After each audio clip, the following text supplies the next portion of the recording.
good afternoon from a very sunny Glasgow, Scotland. My name is Michael O'Regan. I'm a lecturer in tourism events here at Glasgow Caledonian University in Glasgow, Scotland. And I'm here to introduce a new edited book that I've been involved with, and it's called Backpacker Culture and Mobilities. And this is just out on Channel View, on hardback, soft, and of course, ebook as well. So as you can, ascertain from the title, that the topic of the book is related to backpacking and backpackers. And as we know, backpacking is an alternative type form of tourism. It has since the 1980s, early 1990s, generated a very distinct way of being in the world as people, individuals characterized by extensive spatial mobility, time and space flexibility, travel up to 1 year or more on routes that span the globe. So these have been a very distinct type and form of traveler or tourist, given your particular perspective. And when they first emerged, and of course, they are very much connected to the drifters and hippies who went east during the 1960s and 70s. But in the 1990s, once they were labeled, or once people started identifying with this label, they gained a lot of attention. And that was due to their visibility in particular spaces, on particular routes across the world. And we saw them represented in movies, in images, in fiction, in documentaries, and even reality TV shows and soap operas. So at least in many parts of the world, when we talk about backpackers or backpacking, generally speaking, there is a very distinct imagery around it, and there's a pretty good understanding of their practices and values, such as low budget or frugal travel, as well as values that connect to particular types of capital or road status. But over the last number of years, particularly since the last edited volumes, on backpacking, there has been an upsurge or surprising amount of debate. There are scholars who contest the conflicting claims to its origin. There is conflict as to the nature of the practice today. Of course, there are entrepreneurs who seek to extend it as a label, as well as businesses who seek to exploit it. To backpackers themselves, some of whom want to distance themselves from the label, and of course, there are others who seek to embrace it. So there's very little agreement as to the nature of backpacking, its past, its current form in a post-COVID, post-pandemic world, or even its future.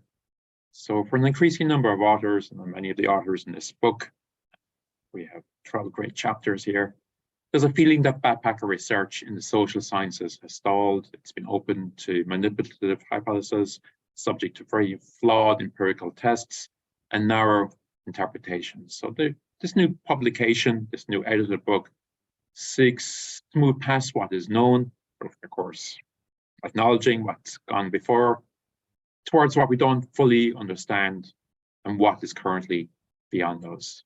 So when we were designing the call for chapters, we were looking for cutting-edge contributions, a contribution to knowledge, not only on current backpacker practices, but trends which might impact upon backpacking in the near future.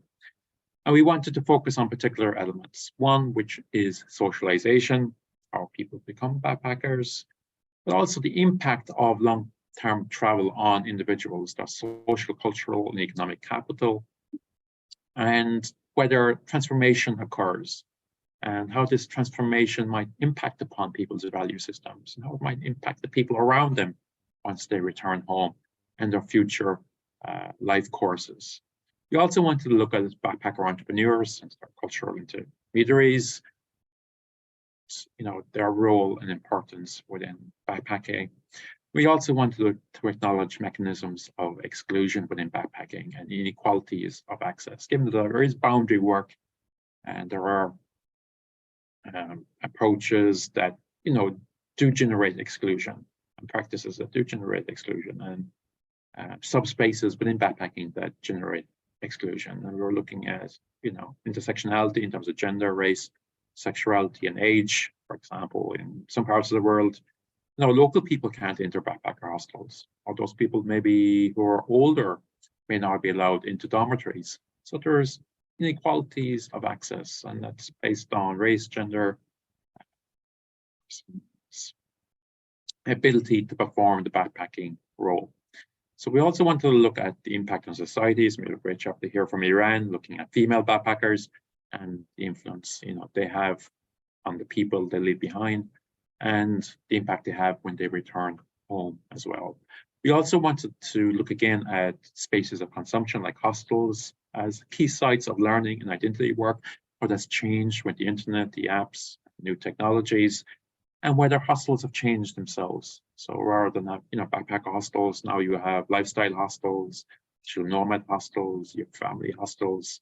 So the way of studying backpackers needs to change as well. And that was a key focus as well, because we might expect backpackers to be staying in hostels, but that's not necessarily the case anymore. So maybe we need new methods, new mobile methods, new technologies, new location-aware devices, new ethnography to study today's backpacking.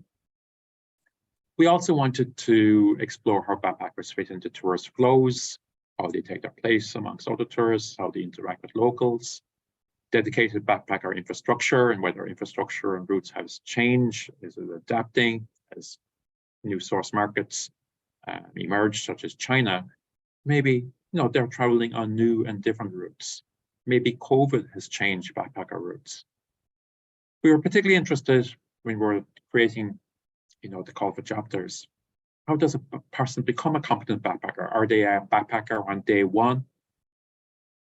Maybe they do take up the role, but again, how do they acquire skills and new knowledge? Is it simply from guidebooks, such as, Lonely Planet? Is it, from cultural intermediaries, those people who run hostels?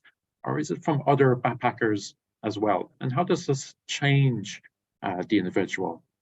So once they gain these new skills, new knowledge, do they become a different type of backpacker, or a more informed backpacker? Do they make more tactical choices to seek, again, subcultural capital, road status, and of course, distinction? We also wanted to look at backpacker resilience in terms of whether the notion of backpacking is dying out.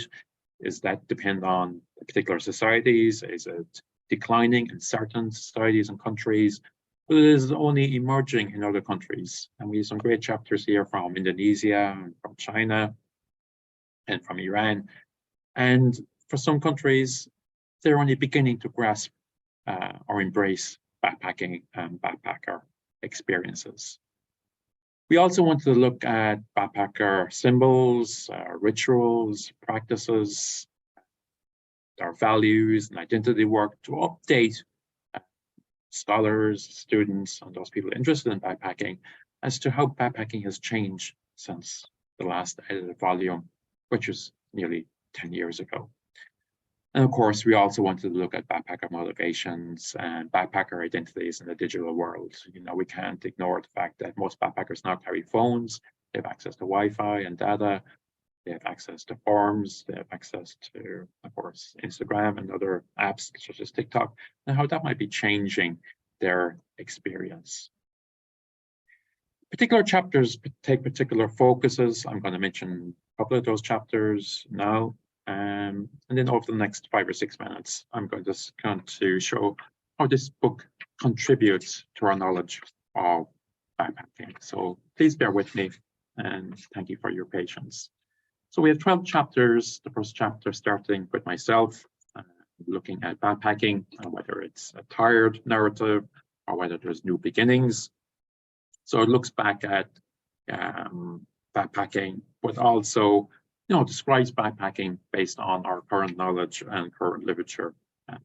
So it's based on very much on the empirical research, as well as my own research into backpacking, starting, from my PhD, which I completed in 2010. Section 1 is based on 2 chapters. First one looks at backpacker research, looking back at the last 30 years of backpacking literature to see how we've been approaching backpacker research. Are there any gaps? Are any issues on how we've approached it? And again, if we look at how we even research backpacking as we move away from field research into ethnography or online research, are we missing out on something? It particularly looks at maybe the overextension of the backpacker label. Because now we have scholars talking about domestic backpackers, short distance, short duration backpacking, rail, train backpackers, motorbike backpackers, gap year backpackers, party backpackers.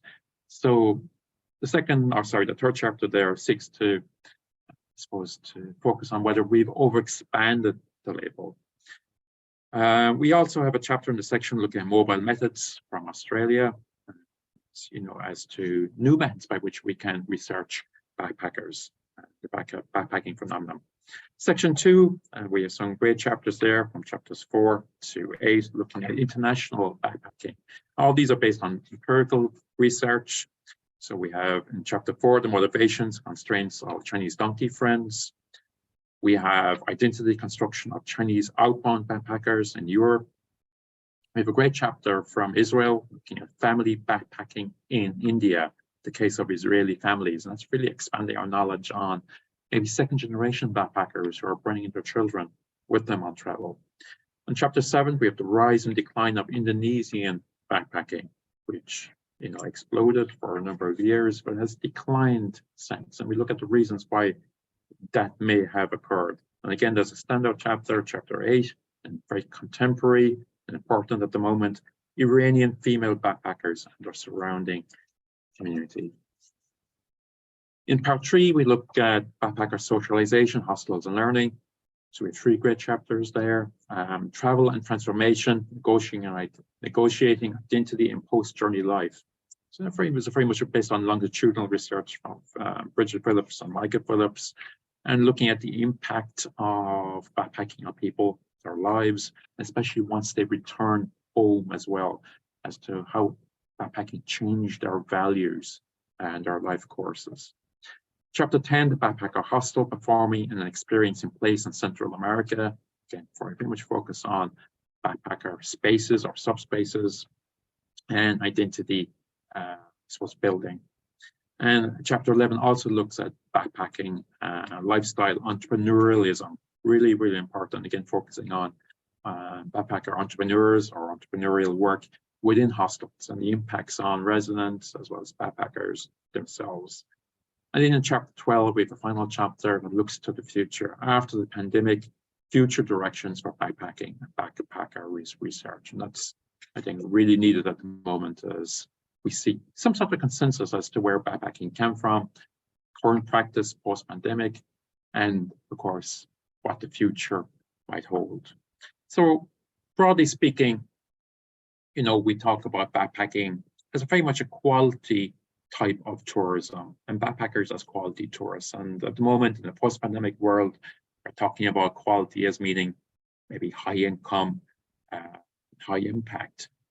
But backpackers themselves, by staying locally, by eating locally, by staying a long period of time, are, by all intents and purposes, quality tourists. So rather than just young, frugal, and hedonistic, they're also hardworking. They're also seeking, types of, subcultural capital that maybe other tourists don't value. But we also try to ask the question as well, as to, can you be a local? Can you be a backpacker? Can you be a working holidaymaker at the same time? Or is that simply the privilege of, let's say, white Western backpackers in Australia or New Zealand? And whether that option is open to, other nationalities. The book also answers maybe that question about how backpacking has changed. Again, we've had, edited books on backpacking from Channel Review for since 2004, and so really great books, have been really important for myself and other backpacker scholars, and hopefully this will, become part of the discourse, prove useful to researchers and students both.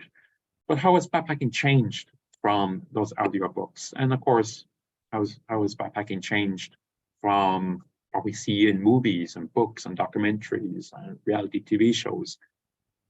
How has technology changed backpacker culture, or has it changed at all? Has technology always been part of, let's say, hippie backpacker culture? And how does that impact upon how knowledge is, I suppose, created, how knowledge is shared? Is it shared still between backpackers? Or is it shared between backpackers online or offline? And more importantly, is there still transformation in backpacking? Does it still offer something to people who embrace it? What is the impact of long-term travel on individuals' life course, and as well as their specific social, cultural, and economic capital? And that's really, really important. The book also explores and tries to answer as to the backpacker spaces and infrastructure that still exists. Do backpacker entrepreneurs still exist when we have hotels and hostel franchises becoming involved? So again, hotel groups getting involved in creating hostels. And what happened to those backpacker entrepreneurs? People who have previously been backpackers and have decided, rather than going home, to start a business or start a hostel in the area. Are they a dwindling minority? Are they outgunned by big business? Or again, is there still a role and a place for these entrepreneurs? And what's the impact on local people and local entrepreneurs as well? We look at, of course, intersectionality, white privilege, mechanisms of exclusion, really still important. Even though we see a growth, and this is represented in some of the content in the book, a growth in Chinese and Indonesian and Brazilian and Iranian backpackers, are they all still talking the same language? Do they have the same values? Are they maybe subgroups? Are they a different type of backpacker? And many of the chapters try to answer, those important questions.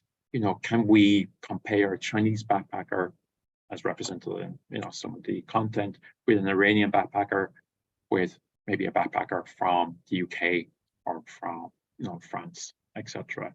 And what is the role of gender and race and sexuality and age in all of this? We look at hostels in particular, and we mentioned previously that they may not be the hostels that we thought of 20 years ago. And again, if we're not, I suppose, understanding backpacking today, maybe, they are not the key sites for learning and identity work that we thought occurred in the future. And the book does really answer that kind of difficult question. Should we be, investigating or researching backpackers in hostels anymore? Are there different types of hostels? For example, if you go to Australia, you might have, working holidaymaker hostels. If you go to Chiang Mai and Thailand, you might have digital nomad hostels.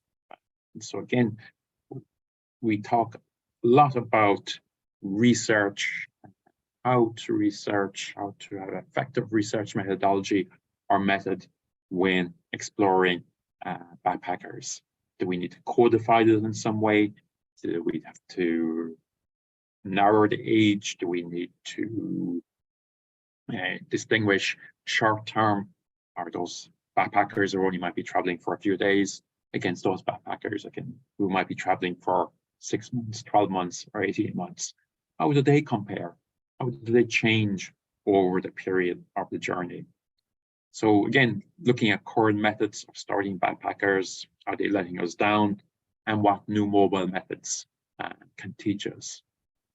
More importantly, especially in the first chapter, the last chapters, we will explore, or we do explore, as to whether the desire for backpacking is still there. Is it declining in some societies, emerging in others? That's why we try to focus on international backing somewhat, international backpacking. You know, looking at Iran, looking at China, looking at Indonesia, looking at Central America. What does the future hold? Would there be a growth in Asian backpackers? What will that look like? And will there be a decline in maybe in other source markets or countries as well? So I'm a little bit biased, but I really recommend this book. It's been 2 years of hard work, but 2 years of very awarding work, working with great scholars from across the world, you know, from Indonesia to Australia to China, to the States, to Central and South America, to Israel. And I've learned a lot about backpacking, even though I've been researching backpacking for, you know, close to 15 years. And there's still a lot to learn. And because it's an evolving type and form of tourism, we need to update our knowledge. We need to update our understanding of what backpacking looks like today. And I still believe, you know, they have a very important role within tourism, of course, from that managerial perspective, but I think they still have a very important role, or the label has, the type of travel has, for individuals themselves. So again, for those individuals who are taking maybe a gap from work or break from work, or they may have had a life crisis, or again, they're searching for something, whether it's more community or radical freedom, backpacking still has a lot to offer for those individuals as well. So again, it's not just simply about the Instagram or TikTok video. You know, it meets the desires and needs for many people around the world, and possibly post-pandemic, a growing number of people around the world. So again, search the book out, Backpacking Culture and Mobilities. My name is Michael O'Regan, Glasgow Caledonian University, and I want to thank you for listening till the end. Bye-bye now.